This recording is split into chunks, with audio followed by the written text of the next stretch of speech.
Hi welcome to our channel. Previous ఎపిసోడ్లో నేనైతే kung fu panda series 1 గురించి చెప్పాను. అలాగే ఇప్పుడు కుంఫు పాండా సిరీస్ 2 గురించి చెప్పడానికి నేను వచ్చేసాను. దానిలో బోల్డ్ అని విశేషాలు కబుర్లు చెప్పడానికి నేనైతే మీ ముందుకు వచ్చేసాను. మరి ఇంకెందుకు ఆలస్యం, ఈ వీడియోని మొత్తం ఎండ్ వరకు మిస్ కాకుండా చూడండి. స్టార్ట్ చేసేద్దామా? ఈ సిరీస్ 2లో పో అనే పాండా యొక్క సాహస యాత్రను కొనసాగిస్తుంది. అతను డ్రాగన్ వారియర్గా తన బాధ్యతలను నిర్వర్తిస్తూ తన గతాన్ని కనుగొనే ప్రయత్నం చేస్తాడు. ఈ స్క్రిప్ట్లో మనం సినిమా కథ, పాత్రలు, థీమ్స్ మరియు ముఖ్య సన్నివేశాలను వివరంగా చూద్దాం.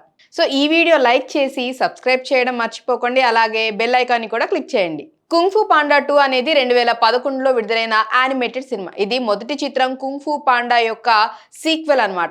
కథ చైనాలోని వ్యాలీ ఆఫ్ పీస్ లో కొనసాగుతుంది. అక్కడే పూ ఇప్పుడు డ్రాగన్ వారియర్ గా గుర్తింపు పొందాడు. అతను మాస్టర్ షిఫు మరియు ఫ్యూరియస్ 5 తో కలిసి జాడే ప్లేస్ లో శిక్షణ పొందుతున్నాడు. ఈ సినిమా పూ యొక్క గతం గురించి, అతని తల్లిదండ్రుల గురించి మరియు అతను ఎలా మాస్టర్ పింగ్ అనే హంస తండ్రితో పెరిగాడు అనే ప్రశ్నలను లేవనెత్తుతుంది. అదే సమయంలో కొత్త విలన్ లార్డ్ షెన్ ఒక నెమలి చైనా మొత్తాన్ని ఆక్రమించాలనే ప్రణాళికతో బయటపడతాడు. సినిమా లార్డ్ షెన్ యొక్క బ్యాక్ స్టోరీతో మొదలవుతుంది. లార్డ్ షెన్ గోంగ్మ్యాన్ సిటీలో రాజవంశానికి వారసుడు. ఒక శక్తివంతమైన ఆయుధాన్ని కనుగొంటాడు. ఫైర్ వర్క్స్ ను ఉపయోగించి తుపాకీ లాంటి ఆయుధం తయారు చేస్తాడు. అతని తల్లిదండ్రులు ఈ ప్రమాదకరమైన ఆలోచనను చూసి భయపడతారు. సూత్ సెయిర్, ఓ మేక జ్యోతిష్యురాలు, లార్డ్ షెన్ ఒక బ్లాక్ అండ్ వైట్ యోధుడి చేతిలో ఓడిపోతాడని జోస్యం చెప్తాడు. దీనితో లార్డ్ షెన్ పాండాలను ఈ యోధుడిగా భావించి వారిని నాశనం చేయాలని నిర్ణయిస్తాడు. అతను పాండాల గ్రామంపై దాడి చేస్తాడు. కానీ అతని తల్లిదండ్రులు అతన్ని గోంగ్మ్యాన్ సిటీ నుండి బహిష్కరిస్తారు. సన్నివేశం తర్వాత వ్యాలీ ఆఫ్ పీస్ కి మారుతుంది. పో ఇప్పుడు డ్రాగన్ వారియర్ గా ఫ్యూరియస్ 5 తో కలిసి శత్రువులను ఎదుర్కొంటూ గ్రామాన్ని రక్షిస్తున్నాడు. అతను కుంఫు నైపుణ్యాలతో మెరుగైనప్పటికీ ఇంకా తన బొద్దుగా ఉన్న శరీరం మరియు ఆకలి అతన్ని బలహీనతలుగా ఉన్నాయి. మాస్టర్ షిఫు పోకి ఇన్నర్ పీస్ ని సాధించమని సలహా ఇస్తాడు. ఎందుకంటే అది అతని కుంఫు నైపుణ్యాలను మరింత శక్తివంతం చేస్తుంది. కానీ పోకి ఈ ఇన్నర్ పీస్ అంటే ఏమిటో అర్థం కాదు. పో మరియు ఫ్యూరియస్ 5కి గ్యాంగ్మన్ సిటీలో లార్డ్ షెన్ రాజభవనాన్ని స్వాధీనం చేసుకున్నాడని తెలుస్తుంది. అతను మాస్టర్స్ తండ్రింగ్, రహినో, స్ట్రోమింగ్ ఆక్స్ మరియు క్రాక్ ని ఓడించి వారి నగరాన్ని ఆక్రమిస్తాడు. లార్డ్ షెన్ తన కొత్త ఆయుధం ఒక కానన్తో చైనా మొత్తాన్ని ఆక్రమించాలని ప్లాన్ చేస్తాడు. పో మరియు ఫ్యూరియస్ 5 గోంగ్మెన్ సిటీకి వెళ్లి లార్డ్ షెన్ ని ఆపాలని నిర్ణయిస్తారు. వారు నగరానికి చేరుకునే ముందే పోకి తన గతం గురించి ఫ్లాష్ బ్యాక్లు వస్తాయి. అతను ఒక బేబీ పాండాగా ఉన్నప్పుడు ఒక నెమలి గుర్తును చూస్తాడు మరియు అది లార్డ్ షెన్ యొక్క చిహ్నంతో సంబంధం కలిగి ఉంటుందని గ్రహిస్తాడు. ఆ ఫ్లాష్ బ్యాక్లు అతన్ని గందరగోళానికి గురి చేస్తాయి. ఎందుకంటే అతను మిస్టర్ పింగ్ యొక్క నిజమైన కొడుకు కాదని అనుమానిస్తాడు. పో మరియు ఫ్యూరియస్ 5 గోంగ్మెన్ సిటీకి చేరుకుంటారు మరియు లార్డ్ షెన్ యొక్క ఆర్మీ వోల్ఫ్ సైనికులతో యుద్ధం చేస్తారు. వారు మాస్టర్స్ స్ట్రోమింగ్ ఓక్స్ మరియు క్రాక్ ని జైలు నుంచి విడిపిస్తారు. కానీ వారు ఓటమిని ఒప్పుకొని పోరాడటానికి ఇష్టపడరు. పో లార్డ్ షెన్ ని ఎదుర్కొంటాడు. కానీ అతని ఫ్లాష్ బ్యాక్లు అతని దృష్టిని భంగం చేస్తాయి మరియు లార్డ్ షెన్ తన కానన్తో పోని దాదాపు చంపేస్తాడు. ఫ్యూరియస్ 5 పోని రక్షిస్తారు. కానీ వారందరూ జైలు పాలవుతారు. జైల్లో టైగ్రెస్ పోకి తన గతం గురించి ఆలోచించడం మానేయమని చెప్తుంది. ఎందుకంటే అది అతని బలహీనతగా మారుతోంది. కానీ పో తన గతాన్ని తెలుసుకోవాలని నిర్ణయిస్తాడు. సూత్సే లార్డ్ షెన్ యొక్క జ్యోతిషురాలు పోతో మాట్లాడుతుంది మరియు అతని గతం గురించి కొన్ని సూచనలు ఇస్తుంది. అతను తన తల్లిదండ్రుల గురించి తెలుసుకోవాలని కోరుకుంటాడు. సూత్సే సహాయంతో పో తన ఫ్లాష్ బ్యాక్లను పూర్తిగా గుర్తు చేసుకుంటాడు. అతను తన తల్లి మరియు తండ్రి యొక్క పాండా గ్రామంలో నివసించేవారని మరియు లార్డ్ షెన్ యొక్క దాడి సమయంలో అతని తల్లి అతన్ని ఒక రాడిష్ బాక్స్ లో దాచి తన ప్రాణాలను త్యాగం చేసిందని తెలుసుకుంటాడు. ఈ బాక్స్ మిస్టర్ పింగ్ కి చేరుతుంది. అతను పోని దత్తత తీసుకున్నాడు. ఈ సత్యం పోని భావోద్వేగపరంగా కుంగదీస్తుంది. కానీ అతను తన తల్లి త్యాగాన్ని గౌరవించాలని నిర్ణయిస్తాడు. ఈ గతం అతనికి ఇన్నర్ పీస్ ని సాధించడానికి సహాయపడుతుంది. అతను తన గతాన్ని ఒప్పుకొని దానిని బలహీనతగా కాకుండా బలంగా మార్చుకుంటాడు. మాస్టర్ షిఫు బోధించిన ఇన్నర్ పీస్ టెక్నిక్ ని అతను అర్థం చేసుకుంటాడు. ఇది అతని మనస్సు శాంతిగా ఉంచి అతన్ని కుంఫు నైపుణ్యాలను మెరుగుపరుస్తుంది. పో మరియు ఫ్యూరియస్ 5 జైలు నుండి తప్పించుకుంటారు.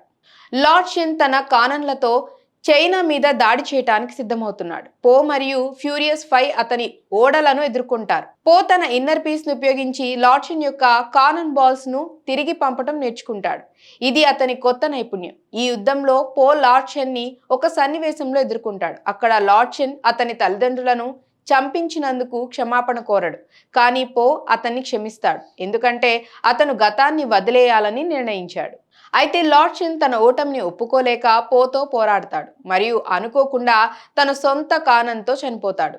పో మరియు ఫ్యూరియస్ 5 విజయంతో వ్యాలీ ఆఫ్ పీస్ కి తిరిగి వస్తారు. పో మిస్టర్ పింగ్ తో మాట్లాడతాడు మరియు అతను తన నిజమైన తండ్రి కాకపోయినా అతన్ని పెంచినందుకు కృతజ్ఞతలు చెప్తాడు. మిస్టర్ పింగ్ పోని తన కొడుకుగా ఎల్లప్పుడూ ప్రేమిస్తానని చెప్తాడు. సినిమా చివరిలో ఒక రహస్య గ్రామంలో పో యొక్క నిజమైన తండ్రి ఇంకా జీవించి ఉన్నాడనే సూచన ఇవ్వబడుతుంది. ఇది తదుపరి సీక్వెల్ కు మార్గం సుగమం చేస్తుంది. పో ఈ సినిమాలో హీరోగా డ్రాగన్ వారియర్ గా కొనసాగుతాడు. అతడు తన గతం గురించి తెలుసుకోవాలనే కోరికతో పాటు తన బాధ్యతలను నిర్వర్తిస్తాడు. అతని హాస్యం, ఉత్సాహం మరియు ధైర్యం అతన్ని అందరికీ ఇష్టమైన పాత్రగా చేస్తాయి. ఇన్నర్ పీస్ సాధించడం అతని అతిపెద్ద పరీక్ష. లార్డ్షన్ ఒక సంక్లిష్టమైన విలన్. అతను తన గతంలోని తిరస్కరణ వల్ల ఆగ్రహంతో నడిచే పాత్ర. అతని ఆయుధం శక్తివంతమైనది, కానీ అతని అంతర్గత భయాలు అతన్ని బలహీనం చేస్తాయి. టైగ్రస్, క్రేనీ, మ్యాంటిస్, వైపర్ అలాగే మంకీ ఈ సినిమాలో పోకి సహాయం చేస్తారు. టైగ్రెస్ పోతో స్నేహబంధం బలపడుతుంది మరియు ఆమె అతని నాయకత్వాన్ని గౌరవిస్తుంది. షిఫు ఈ సినిమాలో తక్కువ సమయం కనిపిస్తాడు, కానీ అతని ఇన్నర్ పీస్ బోధన పోకి మార్గదర్శకంగా ఉంటుంది. మిస్టర్ పింగ్ పో యొక్క దత్తత తండ్రి. అతనికి భావోద్వేగ మద్దతు ఇస్తాడు. అతని పాత్ర సినిమాకు హృదయపూర్వక క్షణాలను జోడిస్తుంది. సూత్సేయర్ ఒక జ్ఞానవంతమైన పాత్ర. ఆమె పోకి తన గతాన్ని అర్థం చేసుకోవటానికి సహాయపడుతుంది మరియు లార్డ్షన్ ని సరైన మార్గంలోకి తీసుకురావటానికి ప్రయత్నిస్తుంది. పో తన గతాన్ని తెలుసుకోవడం ద్వారా తన నిజమైన బలాన్ని కనుగొంటాడు. అతను తన గత బాధలను అధిగమించి ఇన్నర్ పీస్ ని సాధిస్తాడు. పో లార్డ్షన్ ని క్షమిస్తాడు. ఇది అతని గతంతో సమాధానం చేసుకోవటానికి సహాయపడుతుంది. ఈ థీమ్ హృదయాన్ని టచ్ చేస్తుంది. పో డ్రాగన్ వారియర్ బాధ్యతలను ఒప్పుకుంటాడు మరియు చైనాను రక్షించడానికి పోరాడతాడు. పో మరియు మిస్టర్ పింగ్ మధ్య సంబంధం దత్తత కుటుంబాల పట్ల ప్రేమను చూపిస్తుంది. ఈ సినిమా ప్రారంభంలో లార్డ్షన్ యొక్క గతం చూపించడం వల్ల అతని పాత్రకు లోతు వస్తుంది. పో యొక్క గతం గురించిన ఫ్లాష్ బ్యాక్లు భావోద్వేగ క్షణాలను సృష్టిస్తాయి.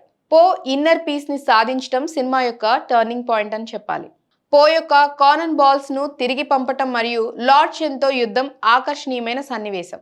కుంగ్ ఫూ పాండా 2 ఒక యానిమేషన్ సినిమాగా ఉన్నప్పటికీ దాని భావోద్వేగ కథ, హాస్యం మరియు యాక్షన్ అన్ని వయసుల ప్రేక్షకులను ఆకర్షిస్తాయి. సినిమా యొక్క విజువల్స్, సంగీతం మరియు వాయిస్ యాక్టింగ్ అద్భుతంగా ఉన్నాయి. ఈ సినిమా స్వీయ నమ్మకం, క్షమాపణ మరియు ధైర్యం గురించి బోధిస్తుంది.